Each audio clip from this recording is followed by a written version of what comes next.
On this episode of This League, shockingly, big trouble in LA. We also get into some quick updates around the league. I make the case, folks, for CP3 MVP. What?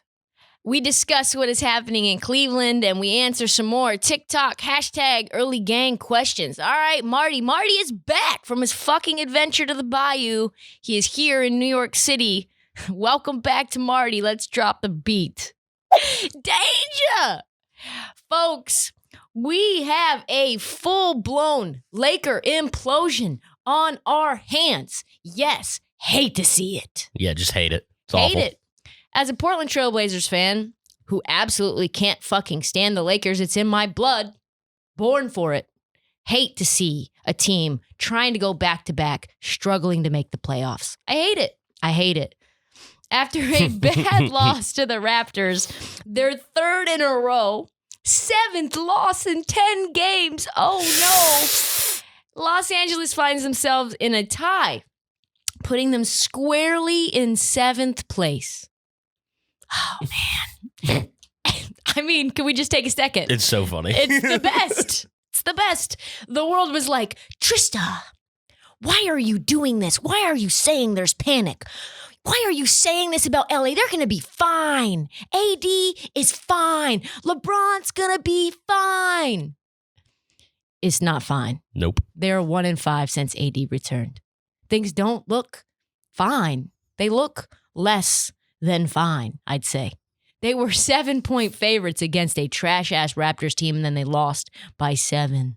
Bron had to leave the game with ankle soreness just days after telling the world, I will never be 100% again in my career because of this ankle injury. Seemed dramatic. I mean, I trust him. I trust he knew his body. It seemed like a very demonstrative quote. I thought it was a fake quote, actually. Ooh. Part of me was like, is that a real thing? But either way, ruh-roh. After the game, things were not fine. Chaos. Frank Vogel says, we're just not playing well right now. Anthony Davis, this one was damning. This is the lowest we've been in a while, at least in the last 2 years, but the only way is up. You are now experiencing someone saying we're at rock bottom. Yeah. When someone says the only way is up, you have hit rock bottom. So when I say the Lakers have hit the panic button, when else, folks, would you be hitting the panic button if not at rock bottom? Yikes. He follows it up by saying, we really can't get any lower than this. Fuck the TikTok people saying, Trysta, you don't know what you're talking about. They know things are not fine. Kyle Kuzma, not sure what to do. I wish we could get a little more playing time out there with Marc Gasol. Oh, uh-huh. Oh, yes, Marc Gasol, the panacea for the Lakers championship hopes. He said that would be something that would be pretty good for us, for sure. I don't know. Was that a shot at Andre Drummond? A little bit, yeah. Seems weird that Kyle Kuzma wants to coach the team. Yeah, I mean, Kyle Kuzma has thoughts. Kuz, starting at head coach Kyle Kuzma. Yeah, player coach Kyle Kuzma. Player coach Kyle Kuzma. I mean, you know that's going to happen. What? I don't know. Is Drummond just not integrating into the offense? I mean, listen, he's not a good spacer. Floor spacer is not what Andre Drummond's strengths are. Yeah, certainly not. Asked if he returned too early, LeBron said, you never know until you get out there. Well, that's kind of not the point, is it? He also mentioned that some of the sharp pain he's felt in games were not things he felt in workouts. He said, I don't want to say I came back too early, but at the end of the day, I had to test it out and see where I was at. That's another way of saying I came back too early. Isn't it? I don't want to say I came back too early, ... but I came back too early. Fuck. Purple and gold shaking in their boots. And then Bron, because everyone in the West seems to now hate the play-in tournament, he said, whoever came up with that shit needs to be fired. I think Adam Silver came up with that. I imagine falling to 7 makes you a little salty when you were number 1 or number 2 before AD went down. Yeah, that 7 can't look too nice right now. You know, when teams like Memphis are playing like they're playing, and the Spurs are, by the way, the grossest team to watch and probably worst to play. People are just losing to the Spurs. I mean, you needed a all-time Ben Simmons performance for them to beat the Spurs yesterday. Mm-hmm. And that is what the Lakers are staring into the depths of. You're going to be playing either the Spurs or the Grizzlies or the Warriors. Who knows what's going to happen? Dallas. And then, of course, it gets better. Daryl Morey decided he would enter the chat. Just subtweeting like Daryl Morey only can. He just writes this out of nowhere. No ats, no nothing. I can't believe the NBA hastily implemented change that makes games more interesting and meaningful. Wow. You know this is aimed at Braun. He tweeted that last night? Yes, after Braun. Right after Braun said that in the presser. Literally, Daryl Morey laying in his hotel room, feet kicked up, probably a little room service. He's like, let me put the Twitter fingers out. Yeah, he's basking in the buzzer-beating win. Yes, yeah. Basking in one of Ben Simmons' all-time clutch performances. Yeah. Like, yeah. Had to be a tip-in. Had to be a tip-in. Couldn't have been a jumper. Boom. Let me put this out. Daryl Morey tweet. He's like, yeah, Daryl. Got him. Boom roasted. I mean, you remember when like LeBron came out against Daryl Morey? He was like, Daryl Morey didn't know what he's fucking talking about when he was tweeting. He just tweeted uneducatedly. Yeah. I mean, we won't talk about LeBron's recent tweets, but this is what also LeBron had to say back in March 2020. You've got Portland, you've got Memphis, New Orleans, and Sacramento tinkering around there. So there's 5-10 games left. Why not let those guys battle it out? Make them play each other the last 5 games. That sure sounds like he was a proponent of the play-in tournament to me. What happened? What happened? I don't know. No one likes this play-in tournament because everyone is fucking terrified of it. It's wild. You know? Like I've said before, I love this, but I love that NBA players hate it. Like there's something very nice for me to know that like they are squirming. It's the end of the season. There's 8 games left and they're squirming. That's all you can do to continue to compete till the very last game. I am glad that we have star players like actually like staring it in the face for sure. Correct. Yeah. It's not just like Memphis or fucking Portland. It's like LeBron staring at the play-in tournament in the eye like, we could lose 2 games and just be home. Mm-hmm. After all this work? That'd be so funny. I would love it. That'd be so funny. You know the NBA would be like, gotta rethink this play-in tournament thing. Yeah. They'll bring Dick Bavetta out of retirement to ref that game. Exactly. All right, let's get into some news around the league. Lamelo's back, folks. Hell yeah. Hell yeah. Just in time to play spoiler, too, huh? Woo. When Lamelo went down with a wrist injury in March, everyone thought he was going to be gone for the season, and I was like, he's 19. Who knows? Those bones can heal up so fast. And we mourned it, and I was like, sad. The Hornets are my League Pass team of the year. I love them. He had an incredible rookie season. I thought he could win Rookie of the Year. Malik Monk was putting things together. He went down. Gordon Hayward down. And you know what? Somehow they didn't plummet. And now LaMelo coming back just in time to put on his Superman cape, make things interesting. Reports began to surface. Hope. Recovery ahead of schedule. He might be back for the playoffs. And now he's back, and it's like he never missed a second. Did you see that skee ball pass? I did, yeah. Up into the air. All of a sudden, he led the Hornets to a fucking pounding of the Pistons. He put up 11, 7, and 8 in 28 minutes doing LaMelo things. That underhand lob pass landed perfectly in Miles Bridges' breadbasket. Easy bucket. Eric Collins, the Hornets play-by-play announcer, pretty much had an orgasm right there on camera. He was like, LaMelo! I didn't hear the call. Oh my God. Welcome back. He's like, fuck, I've missed this dude. God. The rest of the East, they saw that and they were like, God damn it. Why? Why is he back? God. You were supposed to be out the rest of the year. Hornets coach James Borrego had this to say about Lamelo in his presser. He's the only guy I know who can do that. Maybe Manu would have thrown that as well. I've seen Manu throw some crazy stuff out there, but I put Melo in the same Manu category. Where do you think Lamelo is going to go down as passers in NBA history? That's so tough to say. I mean, in terms of flashiness and just like crazy things he can do, he's going to be up there. Maybe like a Jason Williams Is he type. high? That's what I was wondering. Is he higher than Jason Williams? Because he does things that also make that are meaningful to the game. Yeah. I mean, again, he's only played 40 games. Yeah. I would say he's projected to be like a rung higher. Yeah. Yeah, one rung. And just a better player overall. For sure. Yeah. Because Jason Williams, gadget guy. Yeah. No, he's awesome. I love him. He was like AI, like handles with this insane passing ability as well. But he wasn't like, give the ball to Jason Williams down the stretch, you know? So, yeah, I love him. Big comparison to a guy that Corey Brewer said was one of the most difficult players to guard in the 15 years in his career. And now that LaMelo is back, people are now, of course, pushing LaMelo hard to be Rookie of the Year again. Like, before he even came back, the odds went up on LaMelo to win the Rookie of the Year. So, Melo says, though, I don't actually care about that.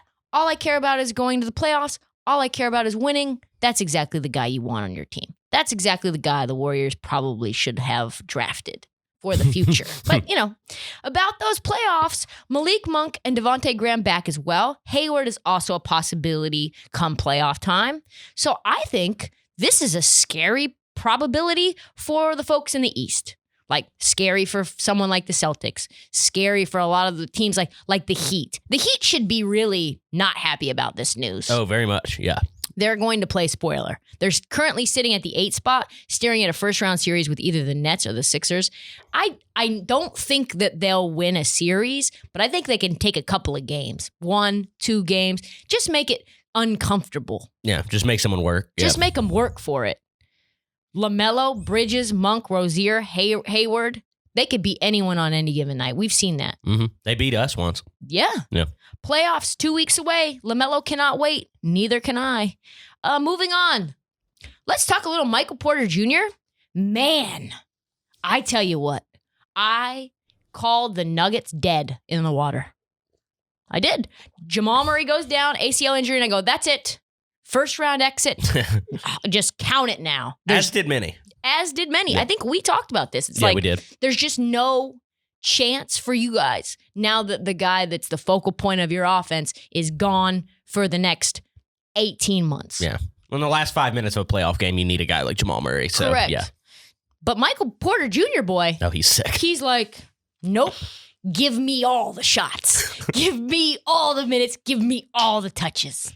He apparently, given these stats that I looked into, could be just the best shooter in the NBA, including Steph and Clay.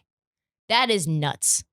I forgot all about Michael Porter Jr., how good he could be when Jamal went down.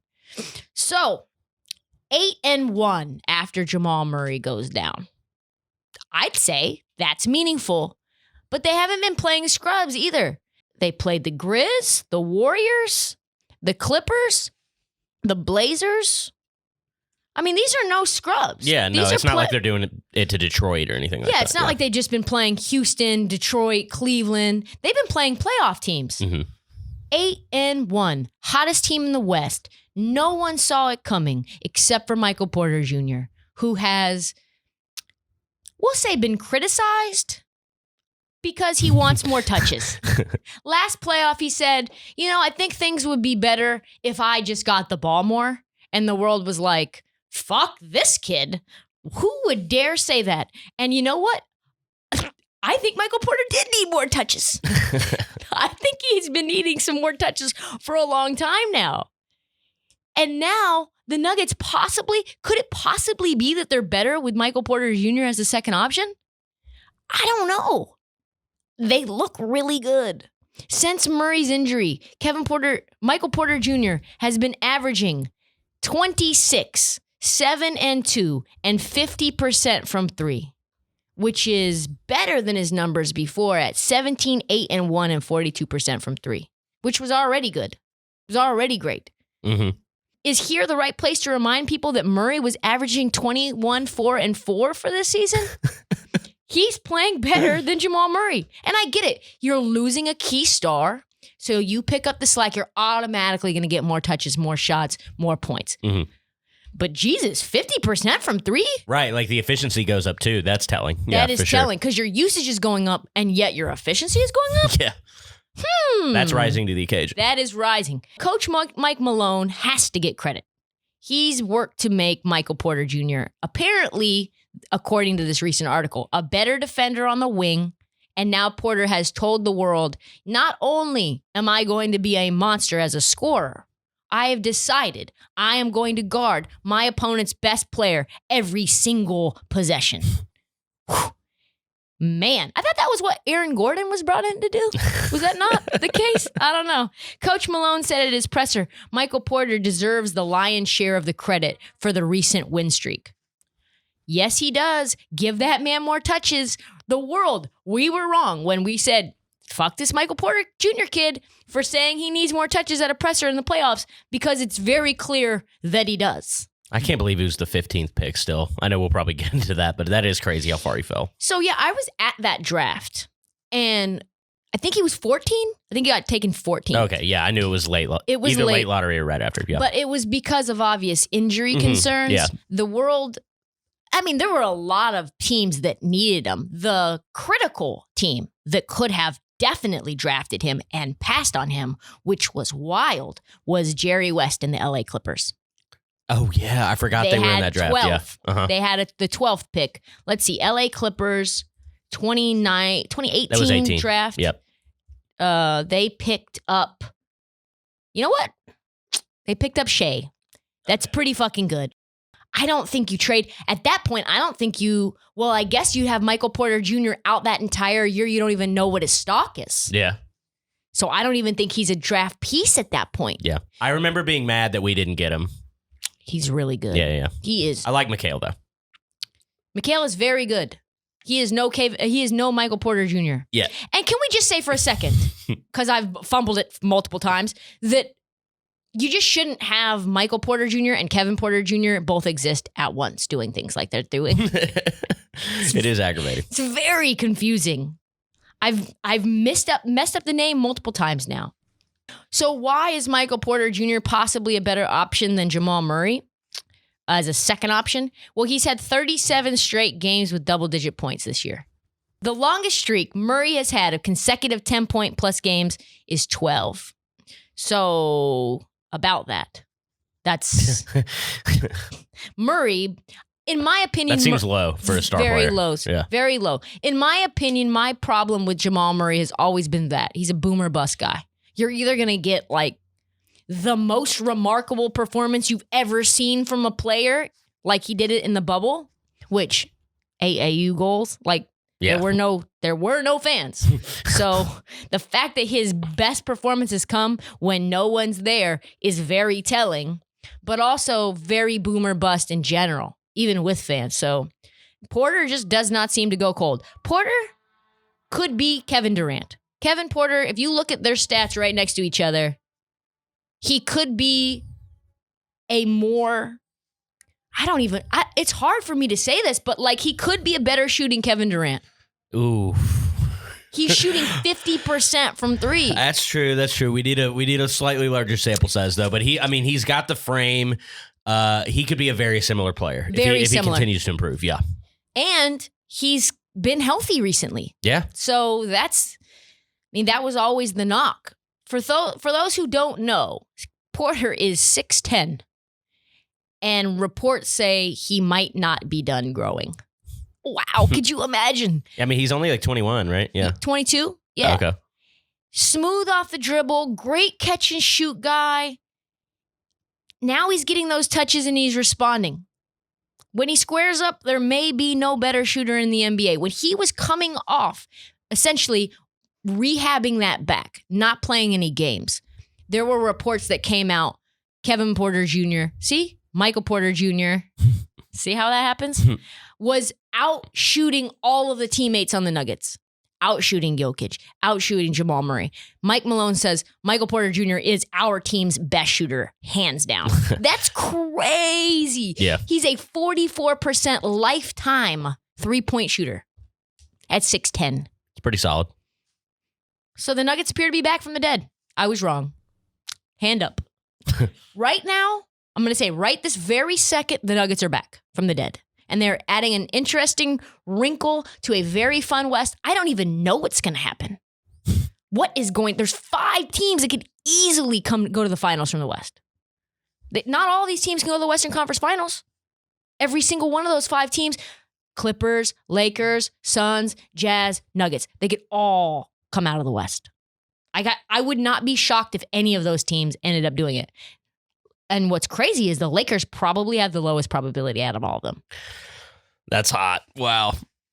I mean, right this second. Yeah. Right this second, where we stand right now, where we stand. Yeah, it's just weird to say out loud. It's weird to hear out loud. It is. Yeah. You're like, but listen. What else am I going to say? Going to be a shootout, and Michael Porter Jr. is going to be firing away. So I was walking to go get coffee the other day, and all of a sudden, someone pulls up. They literally cross the street. You know things are sketchy when someone crosses the street mid-street, not on like the actual crosswalk or they cross mid-street and they start talking to you. I'm thinking, strike light, where is my strike light? He's like, miss, let me ask you a question. Come here for a second. Come here. Da-da-da-da-da. He's talking to my dog. He's talking to me. I'm in a 10-minute long conversation with this dude. All I want to do is get coffee. He starts getting close, starts asking to see my phone. Eesh. And I'm like, man, I wish I had this fucking strike light around my wrist where I can just go, just like hey, back up. That's the sound that it makes. Back up. I got to keep it with me at all times. Got to keep it with me in a city like New York where anything could happen at any given time. I mean, the crazies are out at all times. People are down bad. And when people are down bad, you got to keep your strike light with you. I tell you what, it is a rechargeable high-powered flashlight that repels attackers with an electric stun feature. And the electric stun feature, you can actually just use it as a deterrent. You can just hit it and it goes, like I said, which sounds way scarier than that. It actually is a flashlight and a stun gun, which is kind of dope. Why? The question is, why would you have a flashlight that does not have a stun feature? If you're gonna carry a flashlight around, you might as well have like a extra benefit of safety. Guns should not have guns for unnecessary risks for you and those around you. Even pepper spray, get that on your fingers, get that on your hands, get your on your eyes. No bueno. So protect yourself and your family with Taser Strike Light self-defense product. Taser Strike Light is available without a permit in most U.S. states. That's good news. Get the Taser Strike Light at taser.com with promo LEAGUE. Save 15% now at taser.com. Promo code LEAGUE. It's spelled TASER.com. Promo code LEAGUE. Restrictions apply. See the site for details. All right, just a few days after I recorded a social clip on how teams are getting their doors blown off by 30 or more at a historic rate, Oklahoma City, Marty, did the impossible. Impossible. In a season where the Clippers lost by 50 to the Mavs, Oklahoma City lost to the Pacers by 57 points on Saturday night. With 4:12 left in the game, the Thunder were down by 67. 1 point short of the all-time NBA record for sucking. A professional basketball. These are professionals. Wait, so does that mean 68 is the record? Like no one's ever been trailing by more than that. Correct. Oh man. Man, that would have been a very cool record. Yeah. Sad. Very cool though. A professional basketball team. Like, I know that this is a number. Like, you hear 67 and you like didn't watch the game, but like think about that. In order to go down by 67, like you just can't score at all for a long ass time. Yeah. And you don't play defense where they score. I mean, it doesn't make sense. You got to just be bricking threes and turning the ball over all the time. Yes. Yeah. It's just, but you're professionals. Right. Oh, yeah. These are NBA players. No starter on OKC had a better plus minus than negative 24. 9 players had minus 20 or worse. I don't know. That's got to be a record, right? 9. I would guess that's a record. So this got me thinking, maybe there needs to be a solution, some creative thinking going on. After some brainstorming, I have a new rule that I would like to implement. And I'm saying it first. This has not been talked about. So if it comes up on the fucking jump, I know it's because of this. I'm calling it the COVID white flag. I'm calling it a mercy rule. Pretty simple. If you fall at any point in a game down by more than 30, game over. Click, click. Done. Ooh. Done. Shower time. Head to the showers. It's over. We'll put on some Blue's Clues or something in its place. The NBA needs a mercy rule. I said it. This is it. No one's coming back from 30 right now. In this league with no fans. I know the Celtics just came back from 32 to the Spurs, but folks, in the history of the NBA, it has happened exactly 8 times. Really? Yes. Ooh. So it's not like calling a game when it reaches the COVID white flag is like robbing fans of some historic performance that you're going to see. It's not going to happen. You're just saving them from watching bad basketball. And the hope and disappointment that will follow is just, you don't need it. I also have an interesting twist to this rule. If you are down by 30 and you go, know what? We got grit. We're like the Celtics. We're that Celtics game against the Spurs where they came back OT and somehow people think that was good. That was not a good win. But you say to yourself, we want to stay. We want to play this game out. And you lose 2 games. That's 2. 2 L's. You don't like that. Just add to the L column. It just changes your percentage. So say you end up playing, you have like 62 and 24. That's because you have 3 additional losses because your ass got blown out.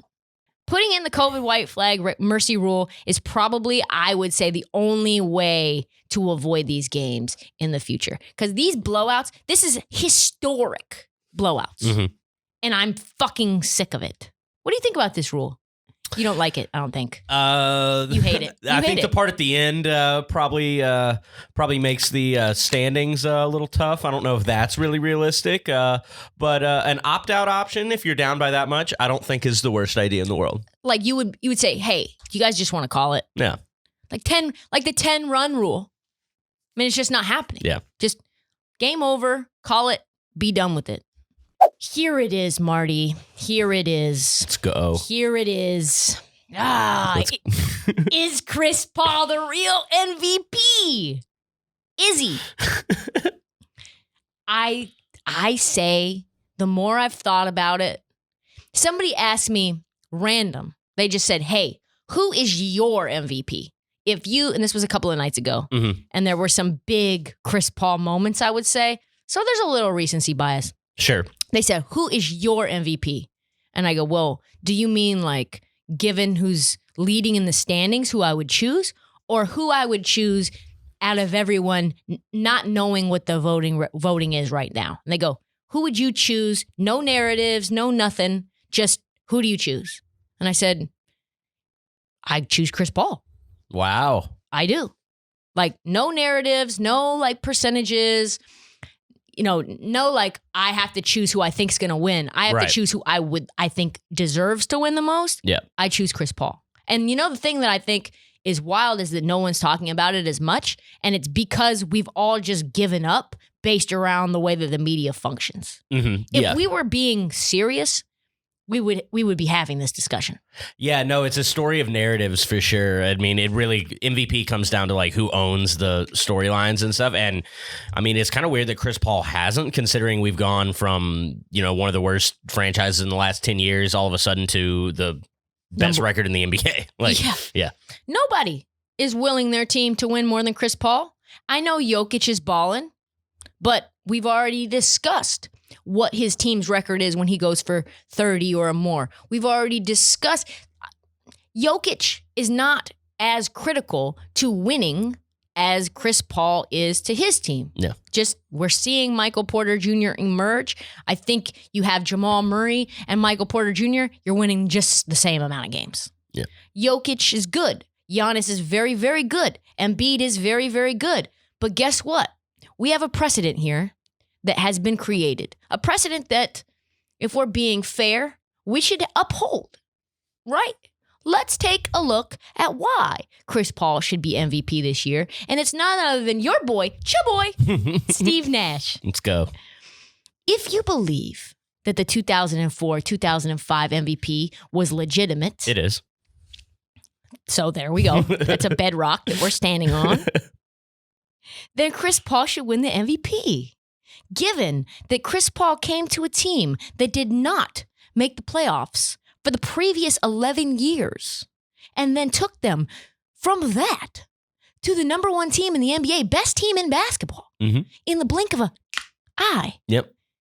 Suns were pretty bad without him. Suns pretty bad without him. Nothing changed substantially on this roster except for the elimination of Kelly Oubre and the elimination of Ricky Rubio. Are you going to tell me that Jay Crowder became the reason that the Suns are now winning as a role player? You are not. You are not going to tell me that. Let's break this down. Steve Nash came to Phoenix from Dallas in the offseason in 2004. And that was part of a turnaround. Mm-hmm. That season, the Suns finished number one in the West, having the best record in basketball at 62-20.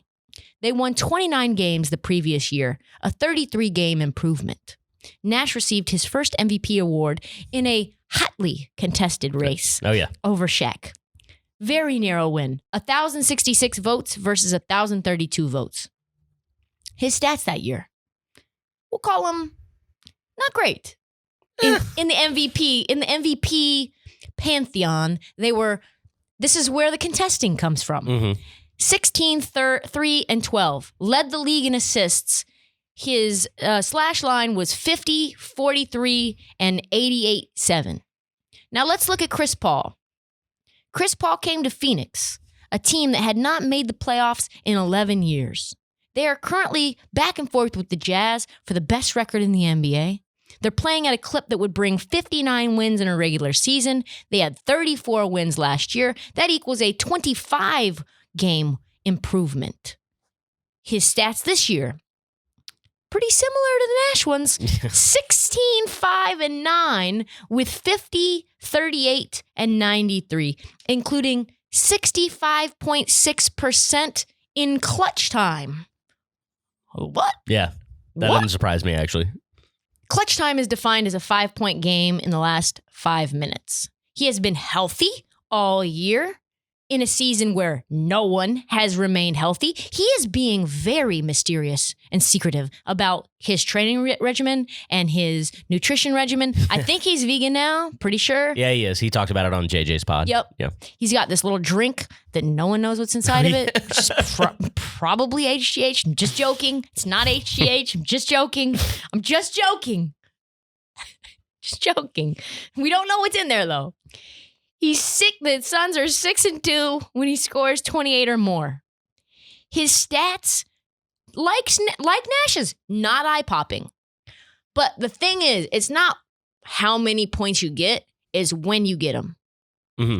And when Chris Paul gets them are like the last 2 minutes of the game. He just decides, yep, that's what I'm going to turn it on. Yep. I could be doing this all night long, but I decide I'm going to facilitate, make my teammates better, set everyone up, make sure everybody's happy, play defense. He is a pest on defense. Mm-hmm.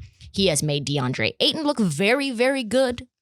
DeAndre Ayton has taken a step. No doubt about it. No doubt about it. Like he's still passive at times, but yeah, he's certainly improved Ayton quite a bit. And you can tell that that's because Chris Paul is annoying.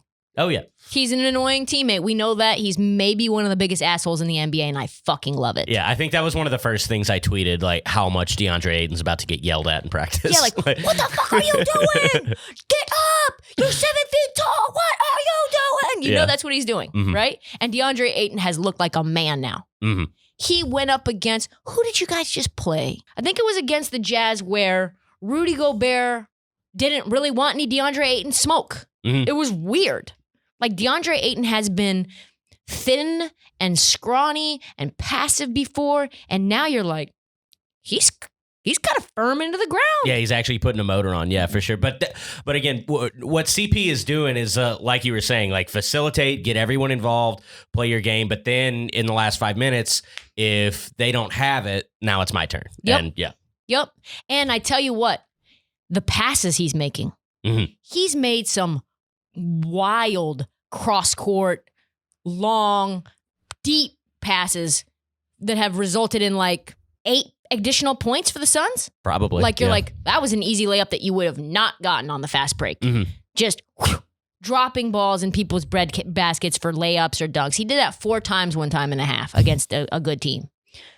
I mean, I think I've made the case. If you are a logical person that, again, believes that 2004 Steve Nash MVP is legitimate, like you said, it is, and we're not going to hash that out. It's fine. It's extremely comparable to Chris Paul's, and it's on the same franchise. You don't need to make that many jumps. Yeah, no, there are a lot of parallels for sure. I would say the bigger difference is that, I mean, it doesn't seem like 9 assists versus 12 is that much, but there were games where Nash was getting like 18 assists, 19 assists, 20 assists, and we were beating teams by like 30 at a time where like you weren't seeing blowouts like that. Right. So he kind of owned the season in a different way. That would be how I differentiate the two seasons. So basically you're saying that Steve Nash was basically a hybrid of how the NBA normally gives out the MVP, meaning you have to be the top in basketball, either in your conference or generally. Yeah. But also own the narrative by doing something similar to what Russell Westbrook did, which was putting up ungodly numbers that weren't points. Sure. I mean, there's an element of that. Right? No Like doubt. Russ was putting up triple doubles at a ridiculous rate, but the Thunder were 6th over in the West and like 10th overall or something like that.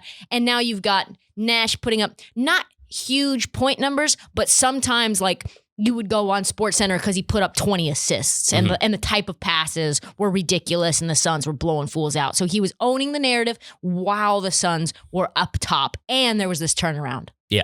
So what you're saying is Chris Paul hasn't been flashy enough for you. A little bit. Yeah. I just think, I don't know what the MVP's become. I don't think his numbers are quite there. I think there's certainly a case, and I think you've made a great one, and I would love to see him win it. I think it's going to end up being Embiid, but I certainly think Chris Paul is way more than Steph Curry. You remember Steph had like a 10-game run, an insane 10-game run, and all of a sudden people were talking about him being MVP. I mean, that's Jokeville, but yeah, but the whole thing is that's part of, I love Jokeville. Yeah. It's like my new favorite word. So, but the thing is that Steph Curry 10-game run were ungodly, quote unquote, moments. Yeah. And for some reason, if I was Chris Paul, I would be mad that I hadn't been talked about like this way, you know? A little bit. Like I did this with Oklahoma City.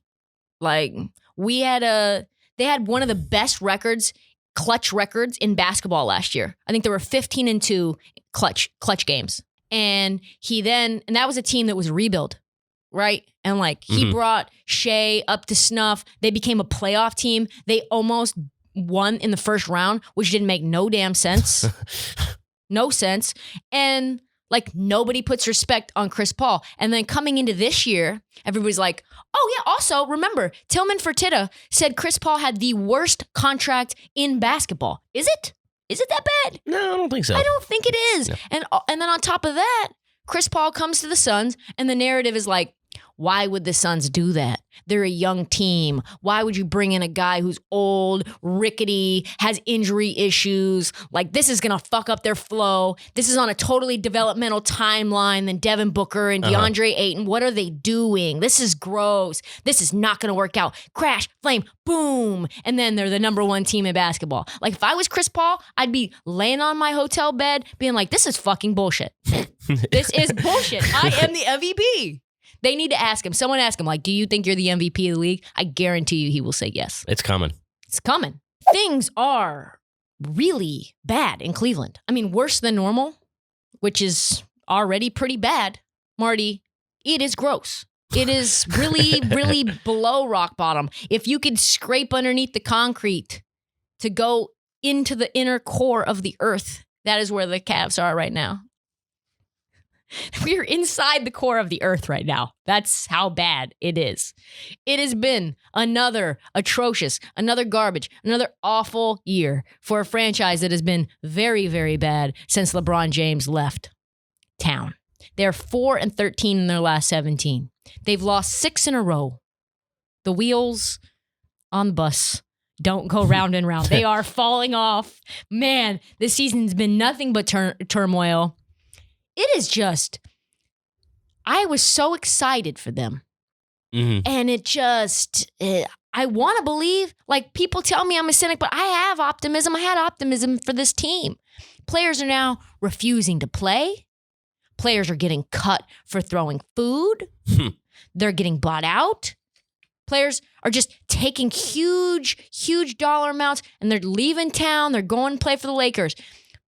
Other players are storming off. They're staging no shooting strikes. Like, fuck a hunger strike. I'm just not going to shoot for the next 3 games at all.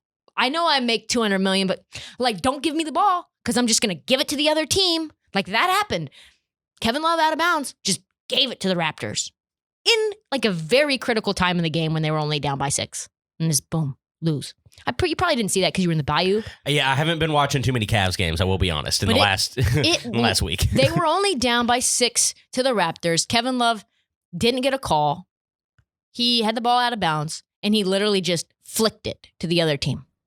Easy. Like, literally? Yeah, like, just look it up. It was really bad. Okay. And then no one said anything after. Remember that other time? He's like taking the ball, snatching the ball from Colin Sexton, throwing it at Cedi Osman. I mean, it's bad. It is so bad. It's worse than the way that things are going in Houston because you at least know that it's like kind of funny in Houston. Right. This isn't funny. No. This is like sad. And it appears right now that things are unfixable. There was a huge article that came out in The Athletic basically being like, there is a Cold War going on between the Cavaliers and Kevin Love because of his massive contract. You can't get rid of him because he's got a guarantee of a lot of money and he's got 2 years left. You can't trade him because he's been hurt and obviously staging some sort of coup within your fucking team, becoming a cancer, essentially, where other teams aren't going to be like, yeah, talk about the worst contract in basketball. It's not Chris Paul. It could be Kevin Love. He is untradeable. And you don't want to buy him out because you just have been buying everyone out. I mean, this is bad. Yeah. It has to. And I feel bad for Kevin Love because you were contending a lot. You were in the finals multiple years. Like, you got a ring. You were with LeBron James, one of the best basketball players in the world in a generation. And then he leaves. The franchise tells you it's going to be okay. We're going to continue to build around you. We'll pay you all the money that you're owed. You're a champion. We're going to continue to do things the right way. And then it's been like rebuild after rebuild after rebuild. And that's not all Kevin Love's fault. Because, yes, he's a team cancer, but like he was sold a bill of goods by Dan Gilbert, who is one of the worst owners in sports. No doubt. And then you've got a new coach search going on, and Dan Gilbert puts his fingerprints all over that thing and makes the team hire John Beilein? John Beilein? Thugs, that slugs, is still funny when you think about it. Slugs and thugs? Come on now. This is a nightmare scenario. For Kevin Love, this got to be one of the worst working environments you could be in. Like, fuck this place. Fuck Cleveland. Fuck the Cavs. Fuck this kid who won't pass me the ball, Colin Sexton. And Kobe Altman has just continued to make one bad move after another bad move. Let's recap them. Did a little like collating, as we would say. He drafted Darius Garland. The very year after drafting Colin Sexton, who plays the exact same position and does the exact same things. That was a head scratcher, I would say, in the moment. Both were in the lottery. It's not like he got one in the first round, one in the third round, one in the second round, I mean. NFL draft talk. Yeah, no. Back-to-back lottery picks. Back-to-back lottery picks. Sent a bunch of draft capital to get Kevin Porter Jr. and sent him away in a heartbeat. Before you could even figure out the cake was still in the oven, and you're just like, nope, throw it out. Yep. Now he's putting up 50. He benched Drummond forever for no reason. And then bought him out, even though Dan Gilbert said he wasn't going to buy him out. They traded JaVale McGee. They dealt with multiple instances of Kevin Love basically throwing a tantrum and doing absolutely nothing about it. This is just, can we say it could get worse? I don't know if it can get any worse than this. Yeah. No one wants to play less with a player than Kevin Love wants to play with Colin Sexton. Like, he does not like him.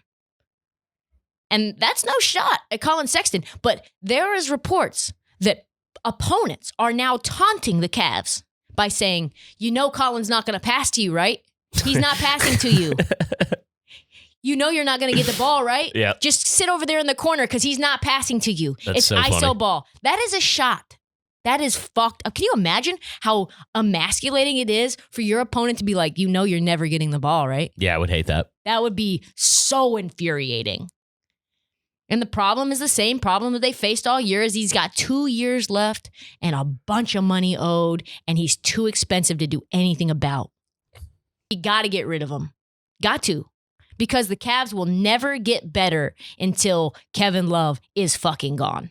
All right, let's get into some questions. Okay, we'll start off with who is the most likable player in the NBA, and then also who is the least liked by fans? It's an interesting question, isn't it? A little bit. I was thinking about this yesterday when I was watching games. I think the most likable players in the NBA not only play well, play with joy, but they also have tremendous pressers.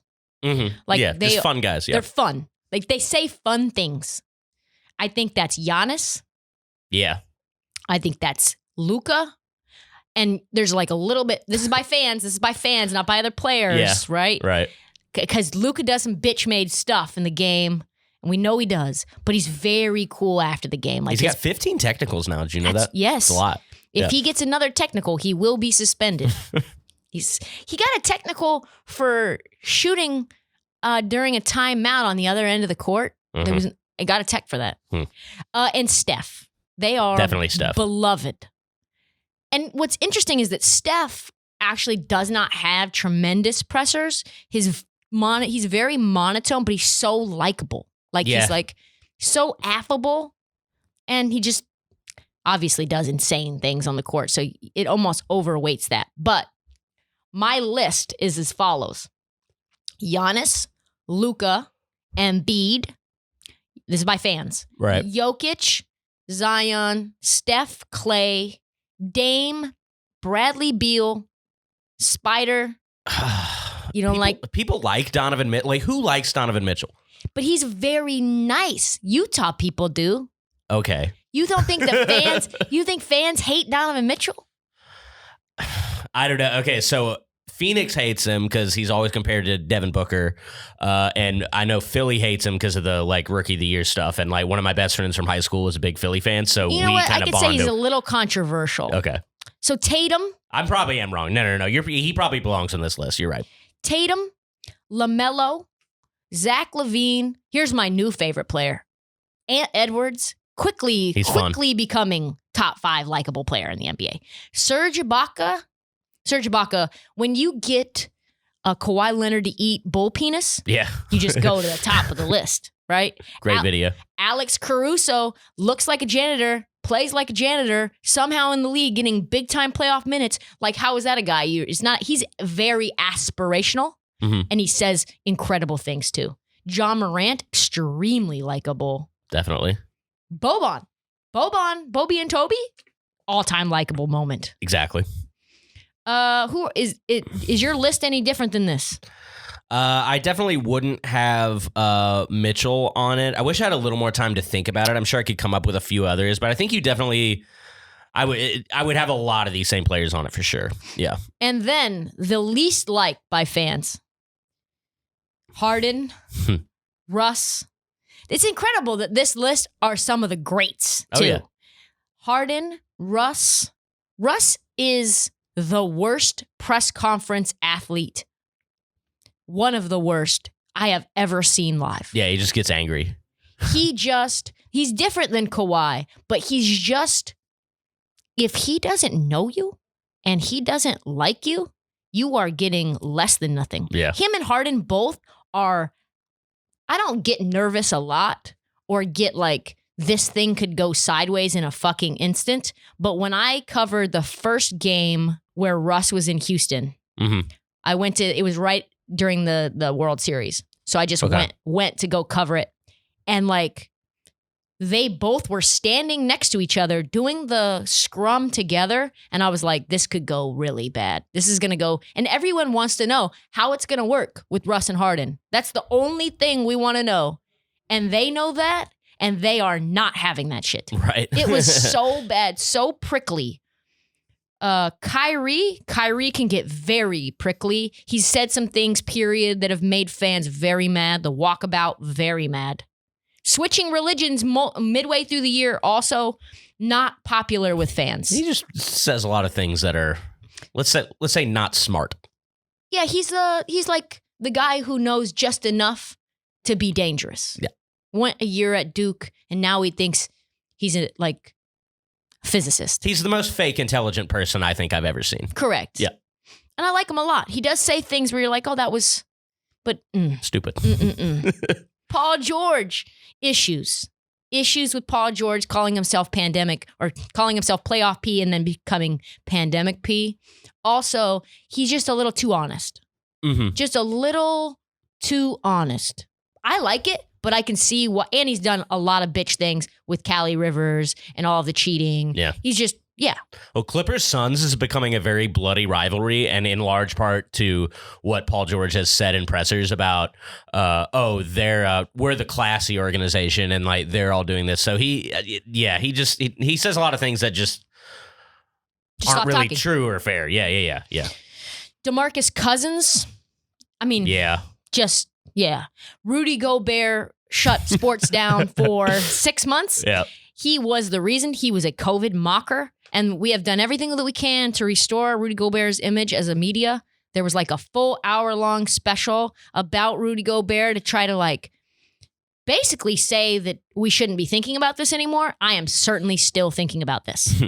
Patrick Beverley is Patrick Beverley. He was shit-talking.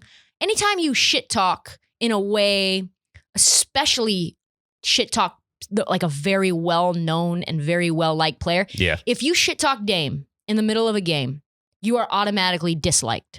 If you shit-talk liked players like Steph Curry, you are excommunicated from fans. We don't like you anymore. Draymond Green, also very prickly. Draymond Green famously cooked me in a presser. Really? Do you remember this? I don't. I said it was Game 1 NBA Finals, Toronto and the Warriors. Game was in Toronto.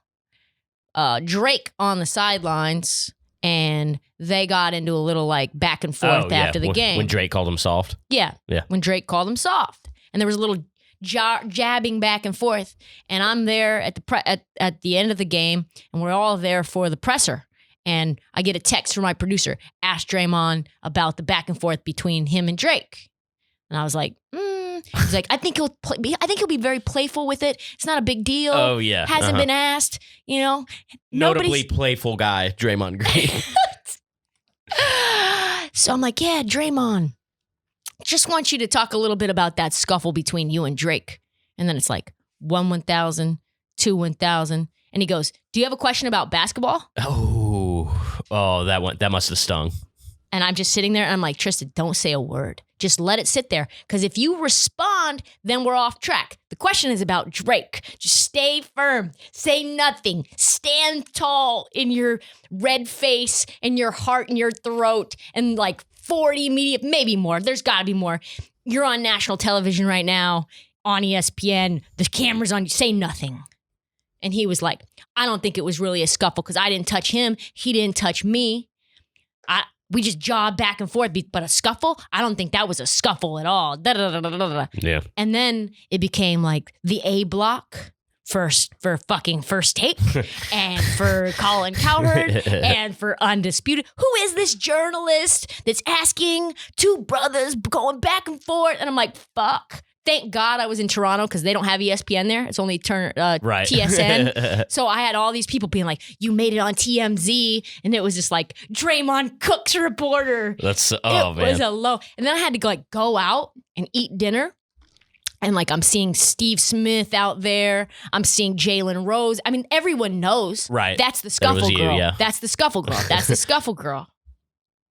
Damn. Brutal. Next question. All right. We have, what do you think of Marcus Smart's ejection? Man, when Marcus Smart gets ejected, Boston Celtics fans come out in droves. They come out and they were big fucking mad. Nobody loves their player like Celtics fans love Marcus Smart. So people were furious online. Here's what happened. Minute and 56 seconds left. My Portland Trailblazers playing the Boston Celtics. Smart, let's say this. Yusuf Nurkic set a moving screen. He tilted his body towards Smart, and they hit each other. Both players tumbled on the floor. And while the two were tangled on the floor, all of a sudden, Yusuf Nurkic either pulls off the greatest acting job in history or Marcus Smart punched him in the nuts, basically. The original call was an offensive foul for Nurk, but after this 6-minute long review, 7-minute long review, the offensive foul stayed. But all of a sudden, they said, well, Marcus Smart, he gets hit with a technical and immediately is ejected. One tech, ejected. Obviously, Celtics fans are enraged. 1 minute, 56 seconds left in the game. And goodbye to Marcus Smart, who is putting the clamps on CJ McCollum and Damian Lillard. Bye-bye. Bye-bye. Hate to see that. Hate to see it. And Smart was like, me? Who? What? I am just outraged. How could you say such a thing? I did nothing of the sort. Goodbye, though. Goodbye. Go on, leave. We'll see you later. Hit the shower. Celtics went on to lose. And people asked the crew after the game why they made that call. The crew chief, Sean Wright, who has been in the league 17 years now, says the contact by Smart to Yusuf Nurkic's groin deemed to be unsportsmanlike, therefore he was ejected. He punched Nurk in the piece. I mean, that's an ejectable thing.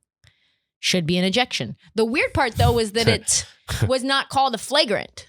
It was called a technical. Oh, really? Yeah, it was not a flagrant 1. It was not a flagrant 2. It was a tech, meaning he got fined for it. They were just like, we're $2,000 fine. You're fucking out. Go home. Mm-hmm. So I don't know. It seems likely that Smart maybe said something to the ref too, but that was not addressed after the game. Smart, who was suspended, coincidentally, for going after a ref last week, probably won't say anything, but you know he was fucking pissed. And since Dame hit the technical free throw that put the Blazers up 2 possessions, once again, I will say to folks, are you ready to say Marcus Smart is making game-altering bad decisions for your franchise yet?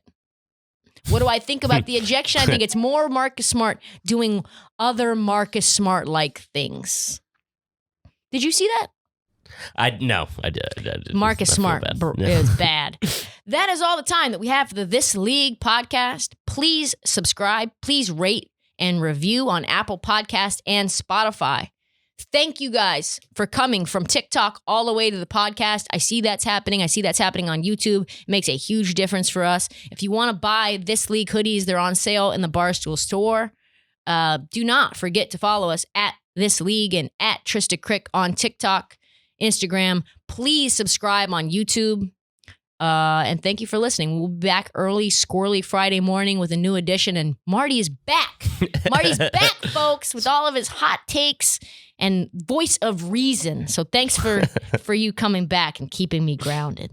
That's all the time we have. Thanks for listening and watching This League on YouTube. If you like this content, please hit the subscribe button right here. More content will come your way straight to your feed. Thanks for watching.